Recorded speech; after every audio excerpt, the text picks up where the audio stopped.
So a lot of people are saying that they don't want to be in Peter Obi's position right now. You guys know what is happening in Nigeria. Like, Peter Obi is in the mouth of everyone, especially when discussing about Nigeria politics. Peter Obi is that beautiful bride that everyone wants. Yes, like most of the parties in Nigeria, like they need Peter Obi right now. Even APC are calling on Peter Obi to come and join Tinubu to complete the 8 years. Is it the PDP? They are trying everything possible to bring Peter Obi back. Is it the opposition coalition? Is it the Labour Party? It's just like they are now pressurizing Peter Obi, but we believe that Peter Obi knows what he's doing, right? At the end of the day, he's going to take the best decision. So even those that criticize Peter Obi and said a lot of ugly things about Peter Obi during 2023 election, they are now praising Peter Obi, saying a lot of good things about Peter Obi and this and that. So here is Chief Dan Ulasi. During 2023 election, yes, he criticized Peter Obi because Peter Obi refused to be the vice to Atiku. So right now, they are trying everything to bring Peter Obi back to PDP. You can't even believe what he's saying here again. My people, I love the question Rufai, asked him. And then Rufai went ahead after this interview. He went ahead and posted this, everything that Dan Ulasi said during 2023 election, that he was not lying, asking him that, why did you say all those things about Peter Obi during 2023 election? And now you are praising Peter Obi. Anyway, my people, let me not talk too much, because at the end of this video, I'm going to show you guys again what Peter Obi wrote today. You guys know that on Sunday, when Peter Obi reaffirmed that he wanted just one term, there have been a lot of, reaction concerning that. Peter Obi now replied, especially those people that are calling him desperate. Peter Obi is saying that he is not desperate, but he is desperate to see that Nigeria work, which he has been saying for a very long time. My people, just watch this interview. We're going to come back for Peter Obi's post today and also see the reactions from Nigerians, like what they are saying concerning Peter Obi's one-term proposal. Just take a listen. I'm going to be right back. Labour Party's 2023 presidential candidate, Peter Obi, has come under fire from the All Progressives Congress and a faction of his party, after reaffirming his vow to serve only one term if elected president in 2027. In a statement on Sunday, Obi declared the pledge sacrosanct, drawing criticism from APC spokespersons and a divided reaction from the Labour Party. While the Abure-led leadership of the Labour Party dismissed the vow as political theatrics, the rival caretaker faction, led by Senator Nenadi Usman, endorsed the commitment, citing Obi's record of principled leadership. Last week, a founding member of the People's Democratic Party, Professor Jerry Ghana, claimed that former Anambra State Governor Peter Obi would defeat any contender in Nigeria's northern states if he contested on the platform of the PDP. Joining us on this show to discuss the current push by the PDP to bring back Peter Obi to the fold, and Obi's first-time only proposal, is Chief Dan Ulasi, a chieftain of the People's Democratic Party. Good morning, sir, and good to have you on the morning show again. Good morning. Thanks for having me. Well, Chief, two things clearly on the table. One, Mr. Peter Obi returning to the PDP, and then two, Mr. Peter Obi promising that he will do only one term only, which many Nigerians have received with skepticism on the grounds that, well, these promises are easy. When you get to that office, the reality is a different thing. The calculations are different. That's one. The second other issue that I would like you to react to is Minister Nyesom Wike giving the PDP conditions about whether Chief Dan Obi is still the national vice chairman, South or not, and whether another event that was held bringing up another person in the also in the South can hold or not, and that if nobody listens to him, the convention scheduled for November will not hold. And he gave those conditions. So one member of the party giving conditions, declaring conditions under which the convention can hold. Is this not an evidence, clear evidence, that The PDP that we're even talking about is in ICU, as Senator Suswam once proclaimed on this same program.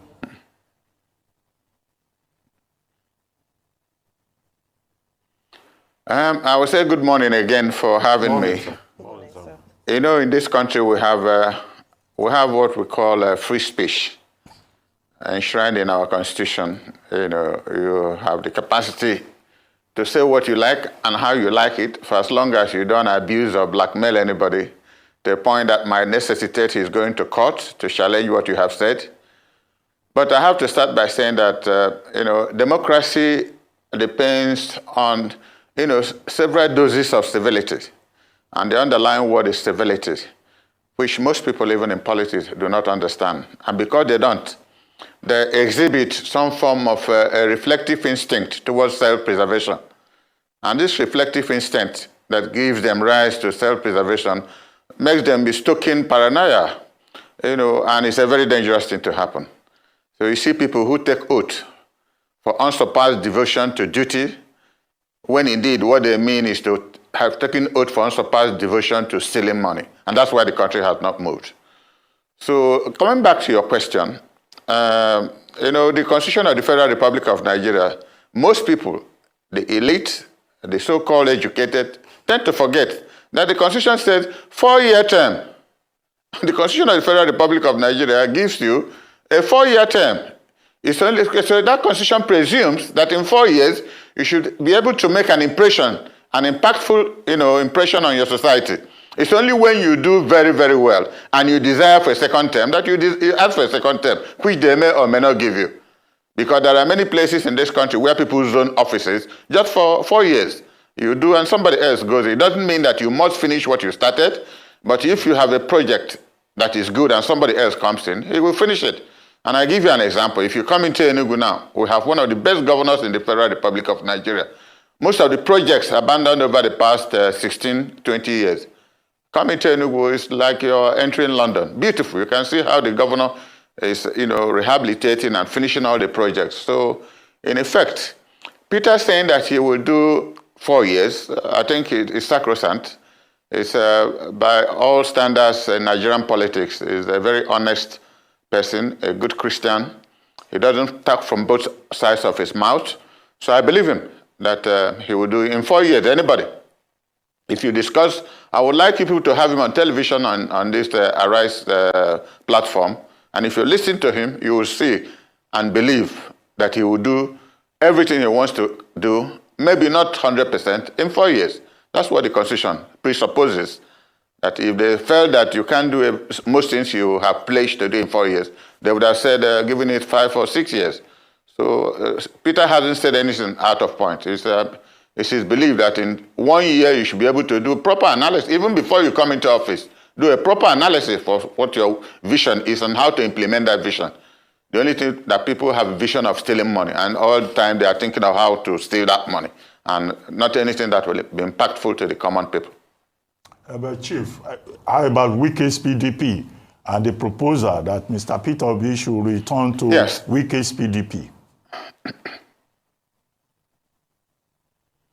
Well, you see, like I normally say, the last interview I had on this platform, I said the problem with Wike, people, you know, I don't believe in going to the end result without going where the experiment started. You know, some years ago, the whole 17 Southern governors, PDP and APC alike, met at Asaba and decided that all candidates of the two major political parties for the presidency must come from the South. APC did the same thing. PDP did not do it. The zoning committee that was headed by Samuel Otom, former governor of Benue State, who was supposed to, because governor of Ugwan Ifeanyi of Enugu State, headed the committee for zoning party offices, and the zone chairmanship to the north and secretary to the south, which was obeyed. The one headed by Otom was supposed to zone elective offices, and coming to presidency, he remained silent, which was regarded as sabotage. And that time I mentioned it that something is amiss. It was that silence that enabled Atiku Abubakar to run because his party did not zone anything to anywhere. Unfortunately, he ran and he lost. So since then, the crisis has been on and on. It is that crisis that Wike took advantage of because he ran in that election, himself and a couple of other people, and had believed that if he ran and without the interference of Atiku Abubakar, he would have won and possibly he would have been president of Nigeria today. So since then, things have not been normal between Wike and the PDP. In fact, 2 months to that election in 2003, I traveled to Port Harcourt and I met with him for hours before I came back to Enugu. So to appeal to him, let bygone be bygone, that our party is supreme. Let us try to win election. But he didn't quite accept my plea. So like I said, constitutionally he has free speech, free behavior pattern, anything, free association. So he decided that with what PDP did, that there was no basis of trusting them anymore, unfortunately. Okay, what about this concept of luring Peter Obi back to the PDP? I think Dr. Abati alluded to this, and this is a conversation that's gaining momentum. However, I want to put it aside some comments from Senator Olujimi, who just ported from the PDP to APC recently. She said that, well, she left the PDP because the PDP has nothing to offer anybody. I paraphrase. So it's quite intriguing that in the public space, there's conversations of, luring Peter Obi to the PDP. Your thoughts? Do you think that he would be the right flag bearer for the PDP? And do you think that the PDP would enhance or hinder his chances going towards 2027? Well, I'm happy you mentioned the fellow Olujimi, or whatever he calls himself. You would have asked him, what has he offered to PDP? People are always looking, because we are no more in federal government and there is no money to share, they are going to where they will share money. Isn't that very unfortunate that somebody of that standing in Nigerian politics is leaving PDP because they have nothing to offer? What has he offered to make PDP better? 2 weeks ago, we had a founders and stakeholders meeting. I was there. The next day, we had a NEC meeting, and virtually all our governors were there, setting up committees to try to make the party, a lot more productive so that we can stand the election of 2027 coming. So once people leave because of one, interest, maybe financial, maybe otherwise, but tell me, I stood behind the Kweme when we were forming PDP, how many years ago? And if I have to leave PDP today, there has to be a compelling reason that tells me that where I'm going is better than where I'm living. Can anybody tell me in this country whether APC is better than PDP, even in opposition? They are even speaking like opposition party who know that they are in government. So what will attract me going over to APC? Nothing. With all the parties, all the governors they have, there's nothing exciting about them. So if anybody is leaving PDP to go there, there must be something else other than political process that is pushing him to go there. So Wike's comment, like I said, is a result of that problem that came up in 2023, and since then, it's not been well with the party, not just Wike as a person. What about Peter Obi as the PDP flag bearer? In last NEC meeting. Well, if the party wants to seriously contest for this election, Peter has evolved as a national political figure to all intents and purposes. And these are the discussions, part of the committees the party is forming, we look into. We still have a long time. This is 2025, next year 2026. So between now and the end of the year, the party will start taking decisions, looking forward. We're trying to rehabilitate the problems we have in one way or the other. So the next major process will be our convention coming up in November, which I am a member of the committee to stage the convention. Thereafter, then we'll start, as soon as we have permanent party officers now, okay. New chairman, new secretary, everybody. Then the next thing is to start talking about 2027. Okay. So we want first to rebuild the party, the National Working Committee, the NEC, and then we start talking of public office. We don't want to count 2 before counting 1. Okay. So like I said, Peter Obi is a viable product that any party that has him will have some level of advantage. Okay. It's a reference point in this country. Okay. By all means. You know. Chief, I So know if PDP desires to approach him, okay. I will support that. Okay, Chief, I know you're a strong member of the PDP, but is it fair to bring a Peter Obi into the disarray called the PDP, as the PDP is being run by Wike as we speak? Somebody that has said he can cause crisis if things don't go his way. He has caused crisis before, put you in limbo. Because as far as I'm concerned, Chief, you might want to oppose me. Wike owns PDP as we speak today. Tomorrow, things might change. That's why I say you have a right. It's free speech to oppose me. Wike owns PDP today. In fact, I sang a song this morning. Yes. I said he's got the PDP in his hands. So that's where Wike stands today. So you think it's fair to bring a Peter Obi into that fray? What about the talk of Goodluck Jonathan also being mentioned in some quarters within the folk of the PDP? And you ask a question, let me play devil's advocate. You say, why are people going to the APC? They are going to the APC because APC is in power. Your party has not been in power for over how many years now? Going to 10 years or over 10 years. They are going to APC because it gives them stability. One person owns your party. APC has been able to wriggle their way through their challenges. They are going to APC because the party has the president and they feel they are on a better footing as we speak. So they are going for a better option as we speak today. The APC is a whole lot better than your party that is in disarray, that you don't even know what the future or the next thing is from. Chief, probably if people like you were approached by the APC today, you would like to go to certainty also. Is APC not certainty? Is PDP not uncertainty? As Wike stated back in the days, APC is cancer, PDP is malaria. Today, APC is malaria, PDP is cancer. What do you say to that, Chief? Well, you have used very strong words, Rufai. I like your analysis very much. But, the human behavior is not a function of statistics. In politics, most times, 1 + 1 is not 2. In fact, it could be 100. And once people accept it, it becomes the official figure. So that people are leaving PDP to go to APC does not make APC any better than PDP. It shows that people have no values. That is why the country is not moving. You don't know where somebody, okay, look at the president of Senate, for instance. He was an 8-year governor of Akwa Ibom State. There are many of them like that. Recently, the whole Delta moved to APC. Akwa Ibom just moved to APC. Can you tell me as a journalist, what is it they will find in APC that they could not do in Rivers State, in Delta State or Akwa Ibom State, where as PDP governors they were performing and doing very well? So people don't have values, and when they don't have values, they are given to accepting anything that comes before them.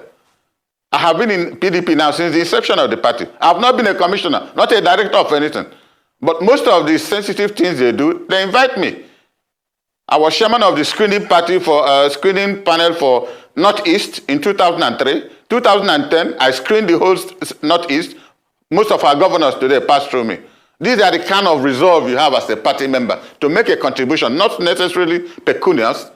A lot of people come into this business because they want to make money. And that is why the country is not moving. We must have to have honor and values that you cherish. If you don't have that, and like I said, somebody moving, I see the comments being made even on your station about the hunger in this country. From the time of Buhari, as far as I was concerned, that was 8 years of no governance. Nothing happened. And then President Tinubu came up, and in difference to Tinubu, I said, anybody else coming into office after Buhari would have had the same problem Tinubu is having. The only thing that he might have a different methodology to be able to iron out things. The country has slumped so much that there's no magic. You only need some level of determination to do something. And if people desire that Peter Obi, from his record as governor of Anambra State, his integrity, his honesty, he's one governor, nobody has ever pointed an accusing finger on him, positive or negative, negative. Every reference made of Peter Obi is positive. And this country requires somebody like him, at least to give hope. Governance is not just about only constructing road and doing that. You give hope. You know, because politics depends on doses of civility. This civility we haven't seen. And it's talking paranoia. Sir, with due respect, is this Chief Dan Ulasi I'm talking to? Yes. You, the same you that spoke against Peter Obi as of 2017 that said he divided Anambra. The same you, Chief. Is it you that are speaking today glowingly about Peter Obi? Because I'm surprised. Why don't you put, excuse me, put me in proper perspective. I said in that interview, I think it was on this channel, that we were with him in a meeting. We had a meeting in Enugu and went to Oka, and he told us that he was desirous of, being a presidential candidate. And thereafter, he left the PDP and went to Labour Party. And I condemned it. If not on your station, on AIT or other stations, I condemned it.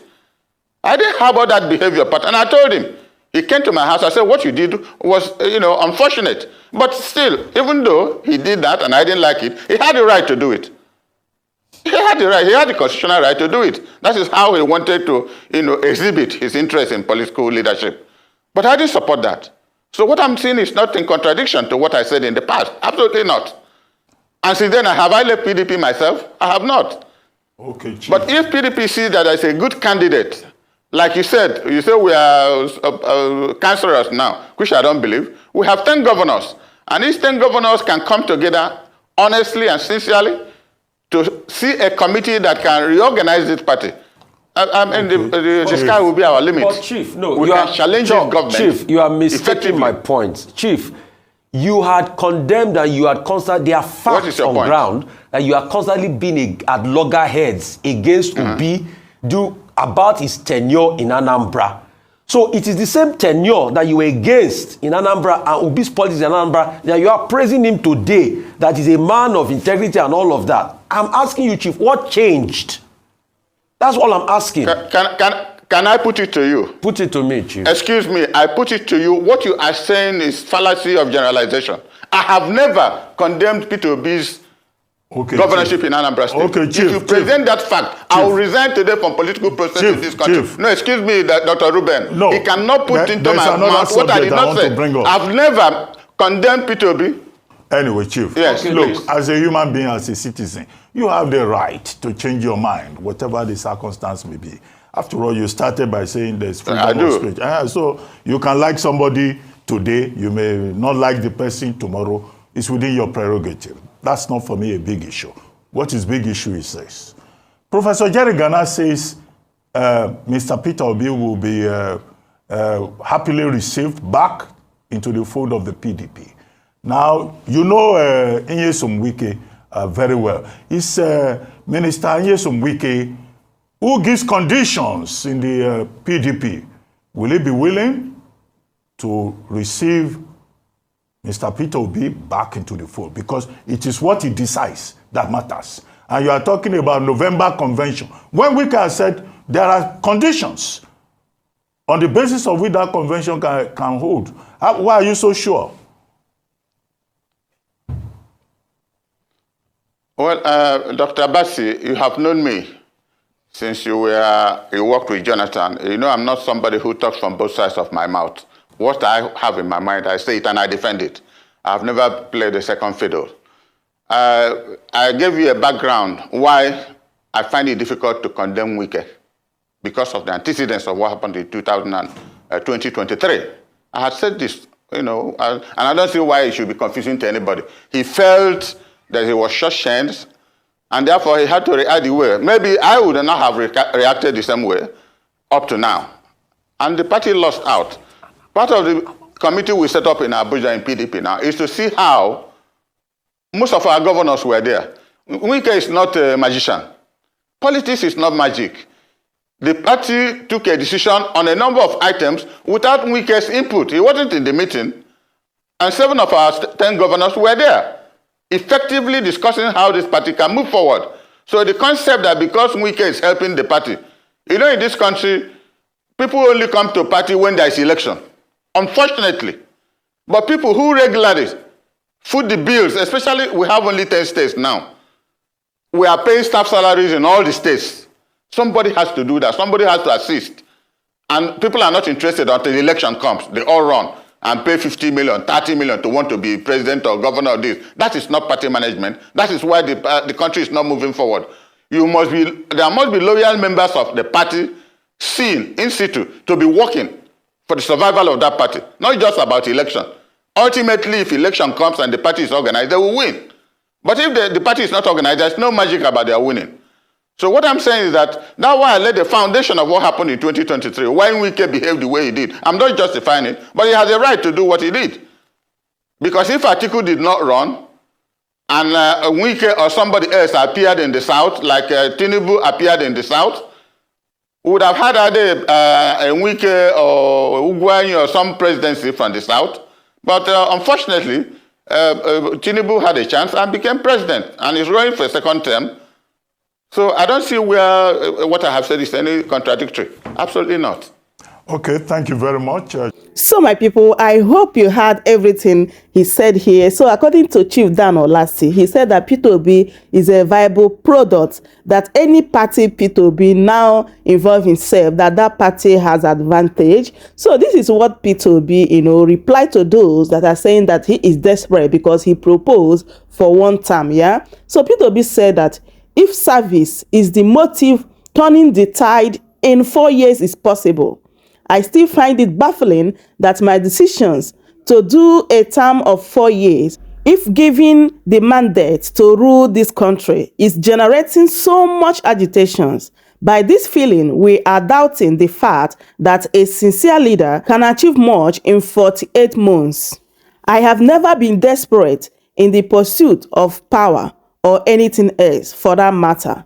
There are some traits associated with desperation, which is nowhere in any of my political behaviors in the past and now, like engaging in overly aggressive rhetoric or action to prove a point or gain attention, becoming overly defensive or reactive to criticism, often to point of appearing paranoid, making unrealistic or unfulfillable promises to win support or approval, resorting to personal attacks or character assassination to discredit opponents, or frequently changing positions or policies to suit immediate political needs.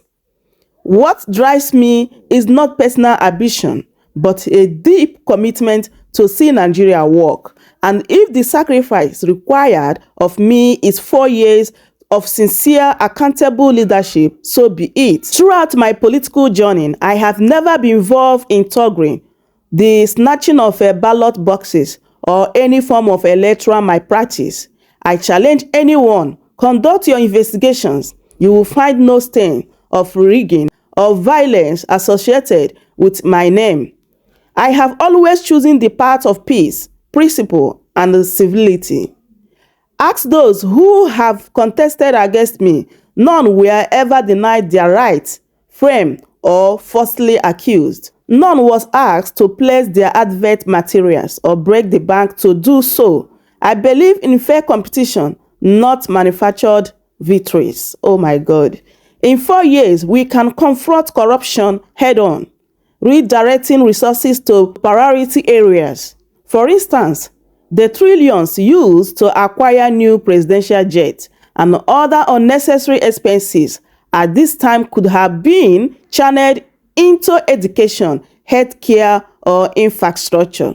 Within the same period, we ensure that the rule is sacrosanct and the rule of law is strictly followed. Within the same period, we can conduct free and fair and credible election. Leadership to me is not about entitlement. It is about service. If given the mandate for just one term, I will dedicate every moment to building a Nigeria that works for all. P.O. So Nigerians have been reacting concerning this post from Peter Obi, and someone said, Your Excellency Peter Obi, this is the voice of statesman, not a politician. In a nation drowning in entitlement and impunity, your willingness to serve selflessly for just 4 years is revolutionary. It proves that true leadership isn't about tenure, it is about impact, integrity, and intentionality. Nigeria doesn't need a ruler of 8 years. it needs a servant leader for even 4 months with vision, courage, and sincerity. History will remember you not just for what you said, but how you led with clean hands and clean hearts. May Nigeria be blessed with such leader. May ADC coalition succeed. So another person said, this is Bozai. We don't do rigging here. We respect the rule of law, and our word is our bond. We don't steal ballot boxes. Peter Obi or nothing.